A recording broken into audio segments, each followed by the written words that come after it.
Farzandingizning eng katta dushmani begona odam emas. Ba'zan bitta oddiy post ham bo'lishi mumkin. Bugun nima uchun men farzandimning yuzini internetga joylamaslikka qaror qilganimni aytaman. Biz ota-onalar vaqtimizni ko'rsatishni xohlaymiz. Bu tabiiy. Lekin bugungi internet 10 yil oldingidek emas. Bir marta joylagan rasmni minglab odamlar saqlab olishi mumkin.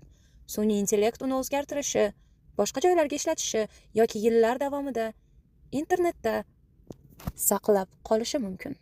Farzand ulg'ayganda balki u o'z bolalik rasmlarini butun dunyo ko'rishini xohlamas.